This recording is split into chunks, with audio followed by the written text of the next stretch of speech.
अकलूज पत्रकारांना धमकी देण्याचा प्रकार घडलाय साहेब. अत्यंत दुर्दैवी असा प्रकार अकलूज नगरीमध्ये घडलेला आहे की अकलूजमधील पत्रकार मंडळींना कायद्याने विचारायला गेल्यानंतर काही गुंड प्रवृत्तीच्या लोकांनी, ज्यांच्यावर अनेक गुन्हे आहेत, अशा लोकांनी पत्रकार मंडळींना या ठिकाणी धमक्या द्यायचं काम केलं. आणि या बाबतीत अकलूज पोलीस स्टेशनवर DYSPनी सखोल लक्ष घालावं आणि कडक कारवाई संबंधित लोकांवरती करावी.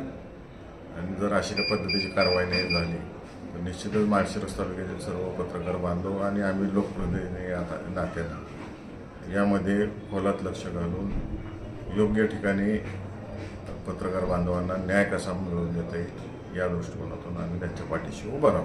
अकलूजकरांनी नेहमी शांततेचा संदेश दिला आहे, पण अलीकडच्या काळात अशा घटनांमध्ये वाढ झालेली आहे. आपण काय सूचना द्याल किंवा काय आवाहन कराल या बाबतीत? पोलीस प्रशासनाने स्वतःचं आत्मपरीक्षण करावं.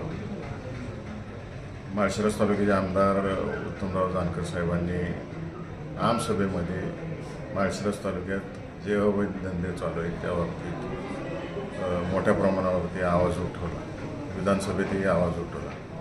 परंतु त्यामध्ये सुधारणा काही झालेली दिसून येत नाही. त्या पद्धतीनं पोलीस प्रशासनाने कोणतीही कारवाई केलेली दिसत नाही. कारण तुमच्या पत्रकार मंडळींच्या माध्यमातूनच आम्हाला ते वाचायला मिळते. अनेक नागरिक येऊन तक्रार करतात की अवैध धंदे मोठ्या प्रमाणावर चालू आहेत.